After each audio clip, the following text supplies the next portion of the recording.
बिस्मिल्लाहिर्रहमानिर्रहीम। अस्सलाम वालेकुम नाज़रीन, आप यूट्यूब चैनल देख रहे हैं। मैं इमरान खान हूँ। सबसे पहले तो मैं आपको ये बताऊँ कि अमेरिका की नाकाबंदी नाकाम हुई है। यहाँ एक्सप्रेस न्यूज़ के ऊपर भी ये खबर छपी हुई है और दुनिया भर में रिपोर्ट हुई है कि उसका कोई खातिर खा फ़ायदा नहीं हुआ अमेरिका को। अब दुनिया हैरान हो रही है कि अमेरिका बगैर प्लानिंग के एक ऐसी लड़ाई के अंदर उतर गया जिससे निकलना कैसे है उसको आइडिया नहीं था। अब उनके पास फेस सेविंग भी कोई नहीं है। अमरीकी नाकाबंदी नाकाम। 24 घंटों में 20 जहाज़ आबनाए हुरमस से गुजर गए हैं, ये रिपोर्ट किया गया है।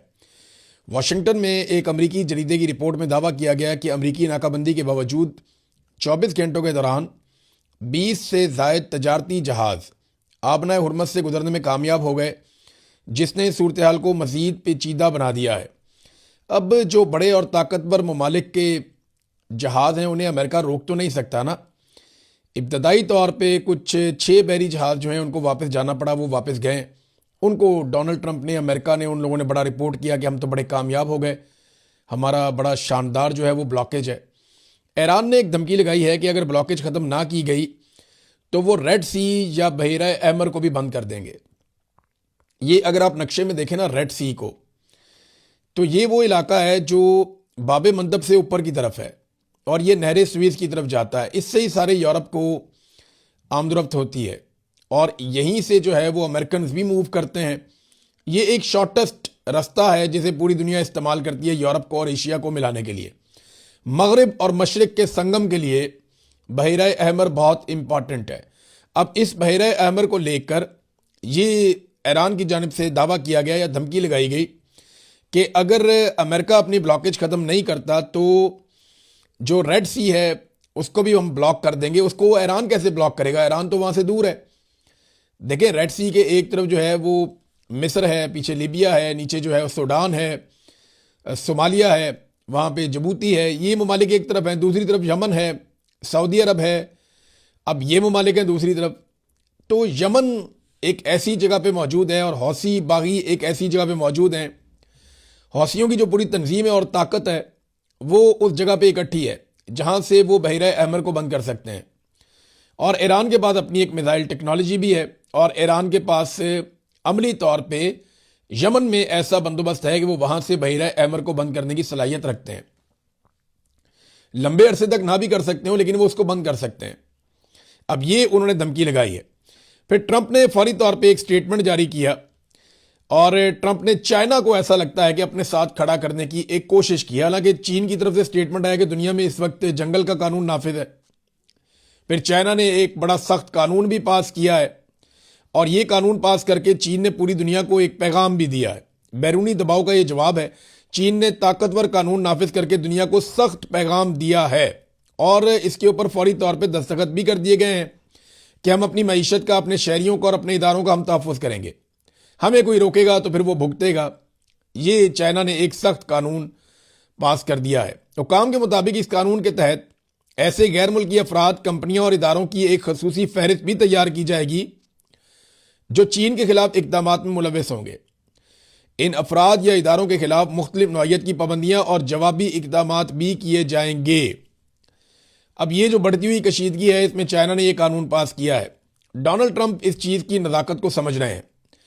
डोनाल्ड ट्रंप ने कहा कि चीन ईरान को हथियार नहीं बेचेगा, वो इसके ऊपर मान गया है। अब मैं पहले आपको यह बता दूं कि डोनाल्ड ट्रंप ने एक्चुअली जो ट्वीट किया उसमें डोनाल्ड ट्रंप ने किस तरह के अल्फाज इस्तेमाल किए और किस तरीके से वो इस सारी चीज को पोर्ट्रे करना चाहते हैं। ट्रंप ने कहा, जी China is very happy that I am permanently opening the strait of Hormuz. I am doing it for them also and the world. वो ये कहता है कि चाइना बहुत खुश होगा कि मैं मुस्तकिल तौर पे आबनाए हुरमुज़ को खोलने जा रहा हूँ और इसे मैं खोल रहा हूँ और मैं ये उनके लिए कर रहा हूँ, यानी चीन के लिए कर रहा हूँ और बाकी दुनिया के लिए कर रहा हूँ।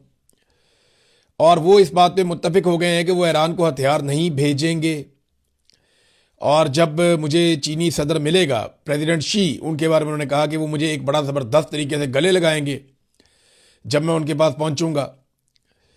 We are working together smartly and very well. हम एक साथ काम कर रहे हैं, बड़े ज़बरदस्त तरीके से काम कर रहे हैं। हालांकि ऐसी कोई बात चाइना की तरफ से आई नहीं। डोनाल्ड ट्रंप जो है ना वो अल्फाज से खेलने के मास्टर हैं, ब्लफ मास्टर आप ये कह लें। डोनाल्ड ट्रंप ने पहले चाइना को धमकी लगाई कि हथियार मत देना। चाइना ने कहा हम तो दे ही नहीं रहे, हमारे दिमाग में ऐसी बात ही नहीं है। फिर कह दिया जी देखा चाइना हमसे मुत्तफिक हो गया कि वो अब हथियार नहीं देगा ईरान को, और हम जो आपने हुर्मुज़ खुलवा रहे हैं ये हम चीन के लिए खुलवा रहे हैं। हालांकि चीन ने स्टेटमेंट दिया कि आपने हुर्मुज़ खुली हुई थी, इसको बंद करना आपकी एक बहुत बड़ी नाकामी है और ये आपने किया है। फिर चीन ने यह भी कहा कि हमारे तो ईरान के साथ मुआहदे हैं और हम नहीं चाहते कोई रास्ते में आए, हमारे जहाज आपने हुर्मुज़ के आर पार आ रहे हैं और जा रहे हैं, हमें तो कोई रोक ही नहीं रहा। तो डोनाल्ड ट्रंप चीन के ऊपर एहसान चढ़ा रहे हैं। साथ ही डोनाल्ड ट्रंप ने एंड में यह भी कहा कि हम अगर लड़ाई की बात आएगी तो हम लड़ते भी बहुत अच्छा हैं और हमसे बेहतर कोई नहीं लड़ता। इस किस्म की बातें आपको पता है डोनाल्ड ट्रंप वो कहीं ना कहीं ऐसी बात कर देते हैं। तो अमेरिका लड़ने की भरपूर सलाहियत रखता है, ये बात भी डोनाल्ड ट्रंप ने की है। अब डोनाल्ड ट्रंप को ये मुहासरा ख़त्म करना पड़ेगा। अव्वल तो वो पहले पूरी तरह कामयाब नहीं हुआ। डोनाल्ड ट्रंप दुनिया के साथ अपने ताल्लुकात बिगाड़ तो नहीं सकता। फ़र्ज़ करें पाकिस्तान के, इंडिया के, जापान के, साउथ कोरिया के, ऑस्ट्रेलिया के या चाइना के यहाँ से बहरी जहाज़ गुजर रहे हैं, तो डोनाल्ड ट्रंप उन्हें रोक के क्या इन ममालिक को अच्छा पैगाम देगा? ईरान तो चलो ये कहकर रोक रहा है ना कि जी हमें मार रहे हैं, हम क्या करें। ईरान तो ये कह रहा है कि आपके लिए खुली, आप माल लेकर जाना चाहते हैं ले जाएं, लेकिन हमारे दुश्मनों को फायदा मत दें। आप यहां से डॉलर की बजाय आप दूसरी करेंसी के अंदर सौदा करें, हमारी शराइत के ऊपर आएं, हमें थोड़ा सा पैसा दें, आप अपने जहाज लें और यहां से लेकर चले जाएं। हमने एक मैकेनिज्म बनाया हुआ है जिसका खर्चा आपको उठाना पड़ेगा और बहुत ही मामूली खर्चा है, तो दुनिया ले जाएगी। तो ईरान के पास तो जवाज है ये करने का, अमेरिका के पास जवाज कोई नहीं है। वो आपने हुर्मुज़ जो पहले खुली हुई थी, अमेरिका ने उसे बंद करवा दिया और उसे खोलने के लिए वो परेशान है कि खोले कैसे। बड़ी खबर एक और आई है कि पाकिस्तान में मुज़ाकरात कब और कैसे हो सकते हैं। मैं ये नहीं कह रहा कि कब होंगे, क्योंकि देखें यहां पे जंग है, इसमें हम एक दूसरे की पकड़ नहीं कर सकते। यहां पे हर मिनट के बाद, हर 10 घंटे के बाद, हर 5 घंटे के बाद बाज़ सिचुएशन बदल जाती है। आप कुछ नहीं कह सकते। यहां पे 10 मिनट पहले एक पार्टी कह रही है कि हम बात करना ही नहीं चाहते, हम इनको मुंह नहीं लगाना चाहते। 2 घंटे के बाद वो कहें जी हम बैठ के बातचीत करने के लिए तैयार हैं। तो जंग है ना, इसमें सिचुएशन बदलती है और पोजीशंस बदलती रहती हैं। लड़ाई है ना, ये नॉर्मल हालात तो है नहीं। तो अब जो ईरानी सदर ने कहा, पहले वो स्टेटमेंट आप देख लें, उन्होंने कहा जी ईरान को हथियार डालने पर मजबूर करने की कोई भी कोशिश नाकाम ही होगी। ये ईरानी सदर ने दावा किया है। अमेरिका या इसराइल की जानिब से ईरान को हथियार डालने पर मजबूर करने की कोई भी कोशिश नाकामी से दो चार होगी और ईरानी कौम कभी भी ऐसे रवैये को कबूल नहीं करेगी, कभी हम हथियार नहीं डालेंगे। ये बात ईरानी सदर ने अनाउंस कर दी है। तो दोबारा आपको मुज़ाकरात में बैठना पड़ेगा। मुज़ाकरात के हवाले से अब कुछ अमेरिका की तरफ से पहल की गई, फिर जेडी वेंस का स्टेटमेंट आया, फिर डोनाल्ड ट्रंप का बयान आया और उसके बाद अब ईरान की जानिब से भी जो वजारत खारजा के तर्जुमान है उनका भी स्टेटमेंट आ गया और यह बताया जा रहा है कि अगले बुध को पाकिस्तान दोबारा से मुज़ाकरात की मेज़बानी कर सकता है। देखिए अमेरिका और ईरान दोनों पाकिस्तान के हवाले से कंफर्टेबल रहेंगे। अमेरिका इसलिए कंफर्टेबल रहेगा कि आसिम मुनीर पे डोनाल्ड ट्रंप को बहुत भरोसा है। डोनाल्ड ट्रंप को लगता है कि आसिम मुनीर मेरा आदमी है और मेरे मफाद के लिए काम करेगा। इसी तरह ईरान को पाकिस्तान के साथ इसलिए वो कंफर्टेबल है कि पाकिस्तान ने अड्डे नहीं दिए अमेरिका को ईरान को मारने के लिए। इमरान खान ने एब्सोल्युटली नॉट कह दिया था, तो और पाकिस्तानी अवाम की तरफ से भी एक बड़ा रद्द-ए-अमल आता है। तो ईरान ये बात जानता है कि ये एक ऐसी जगह है जहां बैठकर मुज़ाकरात किए जा सकते हैं। हालांकि ईरान को पता है कि पाकिस्तान का झुकाव अमेरिका की तरफ रहता है, पाकिस्तान की बड़ी मजबूरियां हैं। अमेरिकन दबाव की वजह से ही ईरान के साथ हम गैस पाइपलाइन मनसूबा मुकम्मल नहीं कर पाए। ईरान ये सब जानता है, लेकिन इसके बावजूद वो ईरान पाकिस्तान को एक बेहतर ऑप्शन के तौर पर देखता है और ये मुज़ाकरात दोनों ममालिक पाकिस्तान में कर सकते हैं। वेन्यू तब्दील भी हो सकता है, पाकिस्तान में भी हो सकते हैं, लेकिन दोनों को दोबारा बैठना पड़ेगा। आप जितनी मर्जी जंग लड़ें, एंड ऑफ द डे आपको टेबल पे बैठना पड़ता है और वो वक्त करीब आता जा रहा है। अब नाज़रीन एक और खबर, पाकिस्तान की मईशत का बिल्कुल कचूमड़ निकल गया है। खासतौर पर जब यूएई ने हमसे पैसे वापस मांगे तो इनके पसीने छूट गए थे। फिर ये सऊदी अरब के पास गए, इन्होंने कहा जी जो कहते हैं जैसे कहते हैं। सऊदी अरब ने अपनी शराइत रखी, इन्होंने फौरी तौर पर वहां पर मजीद फौज भेजी, पाकिस्तान के एयरफोर्स के जंगी तैयारे वहां पे तैनात किए। कौम को इन्होंने बताया नहीं, सऊदी अरब ने यह खबर दे दी। अब मामला यह है कि हम सब कुछ देने के लिए तैयार हैं डिफॉल्ट से बचने के लिए। मोहम्मद जुबैर साहब का स्टेटमेंट है, उनकी बड़ी सख्त एक प्रेस कॉन्फ्रेंस आई है, उसका एक हिस्सा मैं आपको पढ़ के सुनाता हूं, आपको आइडिया हो जाएगा पाकिस्तान कहां खड़ा है। यह इंतहाई खौफनाक है। और मुख्तलिफ सहाफ़ियों ने इसको रिपोर्ट किया। फ़हीम अख्तर मलिक साहब ने जो रिपोर्ट किया मैं आपको पढ़ के सुनाता हूँ। उन्होंने कहा जी खौफनाक, इंतहाई खौफनाक, ये अपोजिशन की अब तक की सबसे बड़ी चार्जशीट है इस निज़ाम पर। मोहम्मद ज़ुबैर कहते हैं कि आलमी बहरान में हुकूमत ने ऑयल मार्केटिंग और रिफाइनरीज को अरबों रुपए का मुनाफा दिया। जंग में भी ये मुनाफे दे रहे थे। मोहम्मद ज़ुबैर के खौफनाक इल्ज़ामात में मुल्की डीजल को भी आलमी मार्केट से जोड़कर मुनाफा कमाया गया। 4 साल में मुल्की ज़र मुबादला में 1 पैसा नहीं बढ़ाया गया। दोस्त ममालिक के फिक्स्ड डिपॉजिट या IMF से पैसे आए, अगर वो चले गए तो मुल्क 1 हफ्ता में डिफॉल्ट कर जाएगा। यानी पाकिस्तान के अंदर सारा पैसा जो पड़ा हुआ है वो दोस्त ममालिक का पड़ा हुआ है। अब UAE ने अपना पैसा मांगा है तो उसकी जगह पे सऊदी अरब अपना कुछ पैसा $3 अरब इंजेक्ट कर रहा है, इससे आप बच जाते हैं। लेकिन किसी भी लम्हे किसी भी दोस्त मुल्क ने अब सारा इन्हिसार सऊदी अरब पे है और चाइना पे है। इन दोनों में से किसी ने भी अपने पैसे वापस मांग लिए तो हम डिफॉल्ट कर जाएंगे, और ये 1 हफ्ते के अंदर कर जाएंगे तो आपको सारी बातें माननी पड़ेंगी। वो जो आपसे कहेंगे आपको वो करना पड़ेगा। अब पाकिस्तान की ये मजबूरी बनती चली जा रही है और ये इन्होंने किया पाकिस्तान के साथ। हालात कहां पहुंच गए हैं ये आपको मोहसिन नकवी के स्टेटमेंट से पता चल जाना चाहिए। मोहसिन नकवी ने कहा कारोबारी हजरात को मुखातिब करते हुए कि पैसा पाकिस्तान में ले आए। मोहसिन नकवी ये कह रहा है कि जी 30% पैसा ही पाकिस्तान में ले आए, यानी पिछले 3 साल में $100 अरब से जायद बैरून मुल्क चले गए। और ये आसिम मुनीर के दौर में गए। याद रखिएगा आसिम मुनीर साहब का 4था साल चल रहा है। 3 साल से जायद हो गए आसिम मुनीर साहब को। पिछले 3 साल में $100 अरब से जायद बैरून मुल्क चले गए, ये मोहसिन नकवी ने कहा। फिर उसने ये धमकी दी कि कराची में 2 लोगों को उठाने की देर है, पता चल जाएगा कि कैसे बाहर गए। और भाई जब बाहर जा रहे थे तब तो मैं नहीं पता था। मुल्क का वजीर दाखिला इकोनॉमी पे बात कैसे कर सकता है, लेकिन कर भी रहा है तो क्या बात कर रहा है कि पाकिस्तान को लूट लिया गया। $100 अरब पाकिस्तान से बाहर चले गए और आसिम मुनीर साहब को कानो कान खबर नहीं हुई। मैं आसिम मुनीर क्यों कह रहा हूं बार बार, हालांकि उनका ये काम नहीं है, उनका लेना देना ही कोई नहीं है इससे। आसिम मुनीर का क्या काम है, वो तो फौज का काम है जाके उधर दिफा की जिम्मेदारी करें। ये मैं इसलिए कह रहा हूं कि ये आप स्टेटमेंट सुने, ये पाकिस्तान के मीडिया में बाकायदा चीजें चलवाई गई थी। ये पहला जो बयान मैं आपको सुना रहा हूं ये कामरान खान साहब हैं, और कामरान खान साहब ने क्या कहा था आज से 2.5 साल पहले। ये सितंबर का महीना था 2023 में। मैं तो उस वक्त ISI की कैद में था, मुझे तो पता ही नहीं कि क्या बातें हुई बाहर। लेकिन ये क्लिप आज मुझे किसी ने भेजा है कि देखें आसिम मुनीर साहब ने ये सारी चीजें खुद अपने कंट्रोल में ली थी। ये जरा सुने कि उस वक्त क्या हुआ था और सितंबर 2023 में आसिम मुनीर ने क्या कहा था ताजरों से मिलकर। अरब ममालिक से जल्द भारी सरमायाकारी लाएंगे। ये इस चीज़ को उन्होंने इस तरीके से एक्सप्लेन किया है कि $25 अरब उन्होंने कहा मोहम्मद बिन सलमान से उनकी मुलाकातें हुई हैं।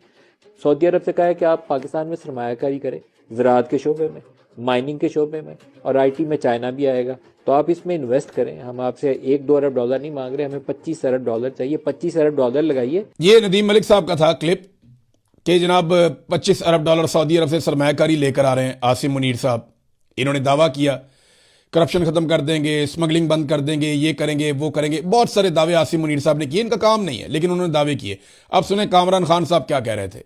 पाकिस्तान की अव्वलीन तरजीह है और army chief general Asim Munir बबांगे दोहल मईशत बचाओ पाकिस्तान बचाओ मिशन की खुद अब क़यादत कर रहे हैं। मईशत बहाली का ये मिशन अभी नहीं तो कभी नहीं, नाउ और नेवर वाली सूरत हाल में दाखिल हो चुका है। हफ्ते को army chief general Asim Munir Karachi तशरीफ लाए। उन्होंने 50 से ज्यादा कारोबारी शख्सियात के साथ 5 घंटे तवील नशिस्त की और कल इतवार की तातील के रोज उन्होंने कोर हेडक्वार्टर्स लाहौर में ताजिर बिरादरी के माशी इस्तेहकाम के रोड मैप का जायजा लिया। दोनों नशिस्तों में SIFC के तहत मईशत बचाओ इनकलाबी मिशन को कामयाब बनाने के अज़म का इजहार। SIFC का नाम आपने सुना, तो आसिम मुनीर साहब ने तो सारी चीजें खुद अपने कंट्रोल में ली थी। अब मैं ये सारा आपको सुनाऊं तो आप सर पकड़ के बैठ जाएंगे कि किस तरह के दावे किए गए और पाकिस्तान के साथ क्या हो गया। आज जो पाकिस्तान का वजीर दाखिला है वो ये कहता है कि थोड़े से पैसे वापस ले आओ, यानी 30% वापस ले आए ताजिर। भाई जो पाकिस्तान से बाहर पैसा लेकर चले गए हैं वो क्यों पाकिस्तान में पैसा वापस लेकर आएंगे। कारोबारी अफराद बैरून मुल्क दौलत का सिर्फ 30% वापस ले आए। मोहसिन नकवी ने अपील कर दी। एक तो ये वजीर दाखिला का काम नहीं है कि वो मईशत के मामलात में बोले। नंबर 2, अगर रकम वापस लानी होती तो ये लोग पिछले 3 साल में $100 अरब पाकिस्तान से बाहर क्यों ले जाते। नंबर 3 बात यह है कि लोग तो अपने खानदानों के साथ और अकेले जिसका दाव लग रहा है वो पाकिस्तान से भाग रहा है, उसको पता है यहां पे कोई मुस्तकबिल नहीं है मईशत में, तो लोग पैसे वापस क्यों लाएंगे? नंबर 4, पाकिस्तान में सियासी इस्तेहकाम है ही नहीं।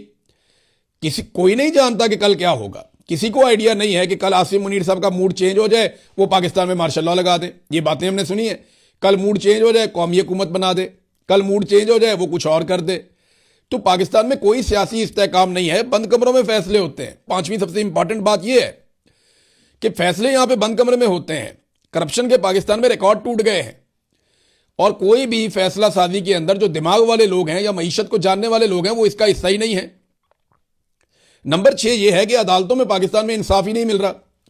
किसी के पैसे फंस गए तो फंस गए, आप रिकवरी कर नहीं सकते पाकिस्तान में जब तक कि कोई फौजी या कोई ताकतवर या कोई बहुत बड़ा सियासतदान या हुकूमत का कोई बहुत तगड़ा वजीर आपका वाकफ नहीं है तो आप अपना पैसा ही वापस नहीं ले सकते। ऐसी बेशुमार मिसालें हैं पाकिस्तान के अंदर पैसा लूट लिया लोगों का। नंबर 7 यह है कि दहशतगर्दी पाकिस्तान में बढ़ रही है, यहां सियाहत खत्म हो रही है, तो कौन आएगा आके इन्वेस्टमेंट करेगा पाकिस्तान में? क्लाइमेट चेंज का इतना बड़ा मसला है कि हर साल पाकिस्तान में सैलाब आ जाते हैं, तो यहां पे आप कहते हैं कि आके ज़राअत के अंदर सरमायाकारी करें। तो पाकिस्तान में लोग सरमायाकारी नहीं करेंगे। इसका रीजन यह है कि पाकिस्तान की मिलिट्री एस्टेब्लिशमेंट ने पूरे निजाम को जकड़ा हुआ है और वो हर फायदा अपने घर लेकर जा रहे हैं। वो हर फायदा अपने लिए ले रहे हैं, पाकिस्तान के लिए कोई फायदा नहीं है। मैंने बाहर बहुत सारे पाकिस्तानियों से मेरी बात होती है, मैं उन्हें यह पूछता हूं कि जब आपको यह शिकवा है ना कि पाकिस्तान में इमरान खान की हुकूमत को गिरा दिया गया, अगर पाकिस्तान में इमरान खान की हुकूमत वापस आ जाती है तो आप अपना पैसा लेकर पाकिस्तान वापस जाएंगे? तो वो कहते हैं नहीं, हम ये देखेंगे कि इमरान खान अगर आ भी गया तो हम ये देखेंगे कि हालात कितने बेहतर होते हैं। देखिए, सरमायाकार जो है वो अपना पैसा फेंकता नहीं है, वो असेसमेंट करके अपना पैसा लेकर जाता है। वो ये कहते हैं कि हम ये देखेंगे कि हमारा पैसा पाकिस्तान में महफूज है। तो मैंने कहा उसका क्राइटेरिया क्या है? उन्होंने कहा मिलिट्री एस्टेब्लिशमेंट अपनी घटिया सियासत बंद कर देगी जब पाकिस्तान एक नॉर्मल मुल्क बन जाएगा, जब पाकिस्तान में सियासी इस्तेहकाम आ जाएगा और ये जो अपनी एक्सटेंशन के लिए, अपने मफाद के लिए ये जो लोग पाकिस्तान की सियासत में हिस्सा लेते हैं और बेड़ा गर्क करते हैं, हुकूमतें गिराते हैं, अदम इस्तेहकाम पैदा करते हैं, जब ये सिलसिला बंद हो जाएगा हम पाकिस्तान में पैसा लेकर जाएंगे। तो पाकिस्तानियों को भी अब इस बात पे एतबार नहीं है, तो ये कहते हैं जी पाकिस्तान में इनको पैसा चाहिए और निजाम लगा हुआ है इमरान खान को दबाने में कि इमरान खान को दबाओ बस। यानी इमरान खान को दबाने में निजाम इस कदर पागल हो चुका है कि वो इंसानी हकूक की सारी हदें फलांग गया है। पाकिस्तान तहरीक इंसाफ, जिसके बारे में यह दावा किया जाता था कि वो एक अवाम की मुंतखब सबसे बड़ी पॉलिटिकल पार्टी है और जिस पार्टी को लोगों ने सबसे ज्यादा वोट दिए, वो पार्टी जिसको एक उम्मीद के तौर पे देखा जा रहा था, उसमें अब वो बात नहीं है। मैं सुहेल अफरीदी की आपके सामने एक मिसाल रख देता हूं कि सुहेल अफरीदी को उम्मीद के तौर पर देखा जा रहा था, मगर मौजूदा निजाम के लिए एक भी मुश्किल सुहेल अफरीदी खड़ी नहीं कर पाया। सुहेल अफरीदी मौजूदा निजाम के लिए एक भी मुश्किल खड़ी नहीं कर पाया जिससे मौजूदा निजाम हिल गया हो। यह मैं आपको गारंटी दे रहा हूं। क्या ड्रोन हमले रुक गए? या जो ड्रोन हमले होते हैं उनके खिलाफ FIR दर्ज होना शुरू हो गई? नहीं हुई। क्या कोई ऐसा चैलेंज सुहेल अफरीदी ने खड़ा कर दिया हो मौजूदा मिलिट्री एस्टेब्लिशमेंट के लिए कि उन्हें लगे कि नहीं यार ये तो बड़ी मुसीबत बन गई है? नहीं, एक भी मुश्किल अभी तक खड़ी नहीं कर पाया। स्ट्रीट मूवमेंट इमरान खान साहब ने कहा था, वो अभी तक उसका आगाज ही नहीं हो पाया। अली अमीन गंडापुर साहब ने अपनी हिकमत अमली से जिस मायूसी में पाकिस्तान तहरीक इंसाफ को या लोगों को धकेला था, जो सुहेल अफरीदी हैं वो उस मायूसी से पाकिस्तान तहरीक इंसाफ को या लोगों को नहीं निकाल पाए। इमरान खान साहब की जेल है, उन पे होने वाला जुल्म है, उनकी कैद तन्हाई है, उनकी फैमिली पे जो जुल्म हो रहा है, ये तमाम चीजें, हत्ता के इक्तदार के ऊपर जो कब्जा किया गया है, इन तमाम चीजों को पाकिस्तानी लोगों की नजरों में पाकिस्तान तहरीक इंसाफ की क़यादत ने हत्ता के ऑलमोस्ट नॉर्मलाइज कर दिया है। अब चीजें नॉर्मलाइज लगती हैं, नॉर्मल लगता है कि इमरान खान को आज ये टॉर्चर हुआ, नॉर्मल लगता है इमरान खान की आंख का ये हो गया। लोग इस पर ज्यादा बात भी नहीं करते, लोगों को तशवीश बहुत है, लेकिन पाकिस्तान तहरीक इंसाफ ने इसको काफी हद तक नॉर्मल कर दिया है। आप सोचें कि इससे 10% नवाज शरीफ के साथ या जरदारी के साथ होता तो किस लेवल का रोला पड़ता। सिर्फ बिलावल की पुप्पो को शिफ्ट किया गया था एक जेल से दूसरी जगह, तो बिलावल ने वो कर्मस डाल दिया था ना असेंबली के अंदर के सारे हैरान हो गए थे। वो आज भी क्लिप निकाल के आप सुन लें कैसे जज्बात थे पूरे असेंबली के। मरियम नवाज का दरवाजा टूट गया था तो मातम शुरू हो गया था पूरे पाकिस्तान में, लेकिन यहां इमरान खान साहब की आंख चली गई, उनकी बीवी के साथ जुल्म बर्बरियत, उनकी बहनों को बार बार गिरफ्तार, पूरा खानदान अंदर, हर एक के ऊपर जुल्म और जबर हो रहा है। बिल्कुल नॉर्मलाइज कर दिया गया। और जो सुहेल अफरीदी से एक उम्मीद की जा रही थी कि गंडापुर के जाने के बाद वो मायूसियां खत्म करेंगे, वो अभी तक तो नहीं कर पाए। अब तक इतनी, अपना ख्याल रखिएगा, अपने चैनल का भी। अल्लाह हाफिज।